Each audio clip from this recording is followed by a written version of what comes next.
Le Congo ne tombera jamais. La dernière fois, je parlais avec un ami qui disait qu'il avait une de ses copines qui un soir était à un barbecue et cette copine, en fait, elle était en train de manger avec tout le monde et à un moment donné, elle a mis un genou à terre. Elle s'est relevée, elle était un petit peu dans les vapes, tout le monde lui a demandé si ça allait. Oui, ça va, j'ai trébuché. Elle semblait un petit peu choquée, mais elle a repris la soirée normalement. Dans la nuit, le mari de cette femme l'a emmenée à l'hôpital parce qu'elle a eu un gros problème. Et le lendemain matin, elle était morte. Moi, si je vous demanderais d'aimer la vidéo, de partager la vidéo, de commenter la vidéo. C'est la meilleure chose à faire, enfin, d'aider maximum de gens. Actuellement, mesdames et messieurs, AVC n'épargne personne. Même les enfants de 10 ans, même les enfants de 7 ans, même les grandes personnes, les vieillards sont en train de rencontrer cette maladie, je peux appeler ça comme ça, l'AVC. Sauvons l'Afrique.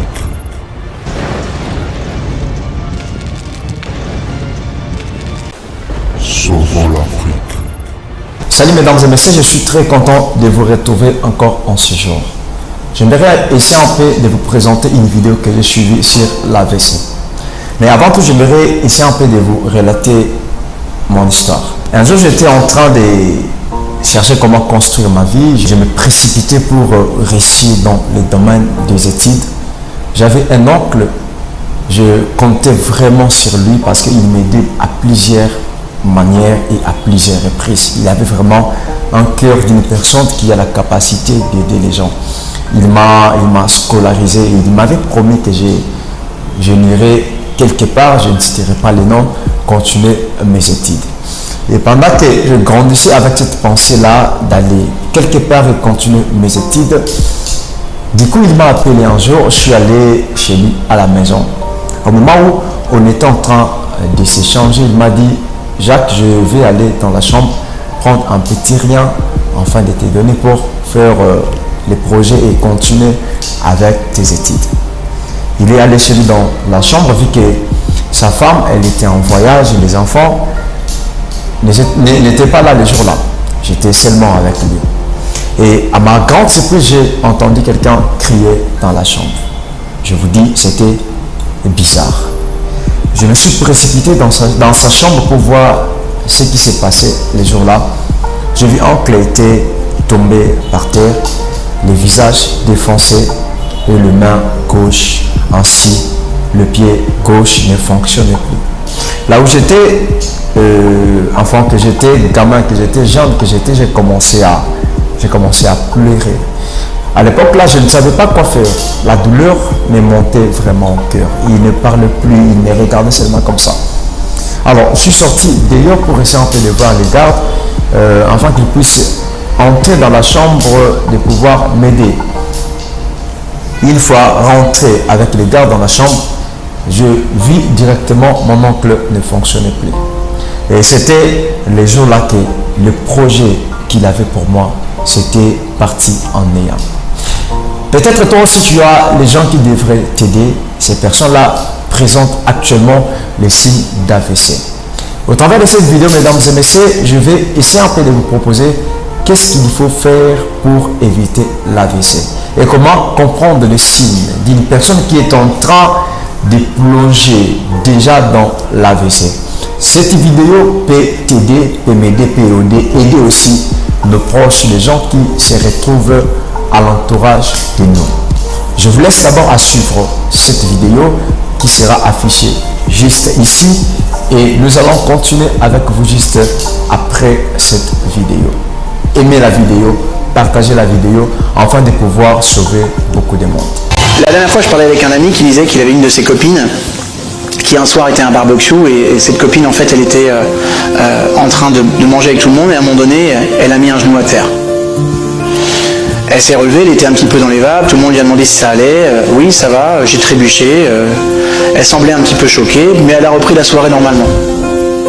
Dans la nuit, le mari de cette femme l'a emmenée à l'hôpital parce qu'elle a eu un gros problème.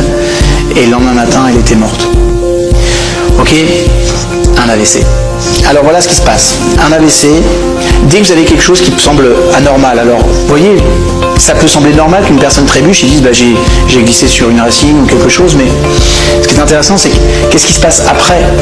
Je récupère mon équilibre, je tombe au pire, je récupère mon équilibre et tout va bien.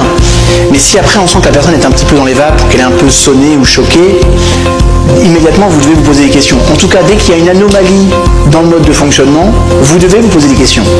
L'un de mes meilleurs amis, il est pharmacien, marocain d'origine, et un jour, en fait, il m'a dit, David, j'étais en train de prescrire des ordonnances, de remplir des ordonnances, des papiers, et je me suis rendu compte que je ne pouvais plus écrire en français. Je ne pouvais écrire qu'en arabe.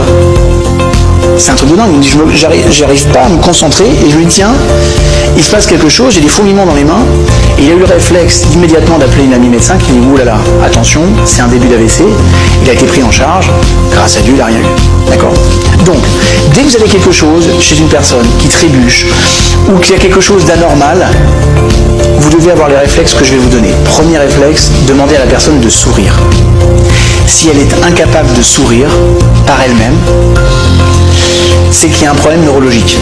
D'accord? Alors je ne vais pas vous expliquer tous les tenants et aboutissants, mais une personne doit naturellement pouvoir sourire quand on lui demande. Si elle ne le peut pas, c'est qu'il y a une dimension neurologique qui bloque. Donc là, c'est un soupçon d'AVC. Ensuite, vous pouvez lui demander par exemple de vous dire une phrase toute simple, du style « Tiens, il fait beau aujourd'hui » ou « Je suis venu en voiture », « Demain, j'irai à l'école ». Bref, la phrase la plus simple du monde. Si elle a du mal à formuler, soupçon d'AVC. Et à la limite, vaut mieux prévenir que guérir. Voilà. On ne vous en voudra jamais si vous avez un soupçon, posez un diagnostic et que vous appelez et que c'est pas ça. Vaut mieux que ce soit pas ça que si c'est ça, ce soit bien pris en charge à temps. Vous êtes d'accord avec moi? Ok. Donc première chose, le sourire. Deuxième chose, je lui demande une phrase simple. Troisième point, qui peut être un point important aussi, on va lui demander de lever les deux bras en même temps. Si elle n'arrive pas à lever l'un des bras, c'est qu'il y a obligatoirement une des parties du cerveau qui a été touchée. Ok? On appelle ça un symptôme de neurolésion. Donc, 1. Je demande à la personne de sourire. 2. Je lui demande une phrase simple. 3. Je lui demande de lever les bras. 4. Je vais lui demander de tirer la langue. Si elle a ce qu'on appelle la langue qui croche, c'est-à-dire qu'elle part dans un sens ou dans un autre, et qu'elle a du mal à tirer la langue et qu'il y a une partie de la langue qui croche, vous pouvez être sûr d'une chose. Là, c'est vraiment soupçon d'AVC. D'accord? Et quels que soient ces petits symptômes que je vais vous dire là, que je vous ai donnés là, s'il y en a un seul, qui n'est pas facile à faire, à produire à la personne, de façon systématique, vous appelez, il y a une prise en charge médicale. C'est obligatoire. Vous savez, je sais une chose, c'est que maintenant que vous êtes au courant de ça, s'il se passe quelque chose autour de vous, vous aurez le réflexe systématique d'être en réflexion et vous aurez le bon réflexe médical. C'est comme le secourisme, on apprend par exemple à mettre la personne en position latérale de sécurité, on va apprendre à faire un Heimlich, ça ce sont des choses qui sont basiques. Les AVC sont des choses qui se produisent de plus en plus et vous serez au moins confronté une fois dans votre vie à ce problème. Donc le jour où ça va arriver, cette petite vidéo, elle peut sauver la vie de la personne, peut-être même la vôtre. Donc voilà ma demande. Une demande qui est simple, habituellement je dis likez, partagez cette vidéo. Tout le monde, je dis bien tout le monde, doit voir cette vidéo. Parce que plus il y a des personnes qui vont voir cette vidéo, et plus grand sera le nombre de personnes alertées et averties par rapport à ça. Les statistiques montrent que si vous envoyez cette vidéo à 100 personnes, il y a de grandes chances que vous sauviez une vie ou vous évitiez un handicap à une personne. Donc, si vous n'avez pas 100 personnes dans votre carnet d'adresse, c'est pas grave. Envoyez à 30, 10, 5 personnes, c'est pas grave. Mais faites tourner cette vidéo parce que je pense qu'elle est d'intérêt public, elle est utile et ça peut aider des milliers de personnes. Et voilà. Moi aussi, je vous demanderai d'aimer la vidéo, de partager la vidéo, de commenter la vidéo. C'est la meilleure chose à faire afin d'aider maximum de gens. Actuellement, mesdames et messieurs, AVC n'épargne personne. Même les enfants de 10 ans, même les enfants de 7 ans, Même les grandes personnes, les vieillards sont en train de rencontrer cette maladie, je peux appeler ça comme ça, l'AVC. Et bizarrement, ça tue, ça détruit beaucoup de destinées, ça détruit beaucoup de projets. Imaginez, tu avais tant de projets à réaliser et du coup, tu es atteint de l'AVC. En partageant cette vidéo, ça pourra t'aider, ça pourra même aider tes proches, ça pourra aider ton environnement. Ne garde pas cette connaissance seulement pour nous, essaie un peu de faire comme moi. Partagez la vidéo, aimez la vidéo et commentez la vidéo. YouTube verra que la vidéo a une très grande importance et YouTube proposera ça à d'autres personnes. La santé n'a pas de prix. C'était ton frère Jacques Nkana. Je vous aime beaucoup. Merci. Le Congo ne tombera jamais.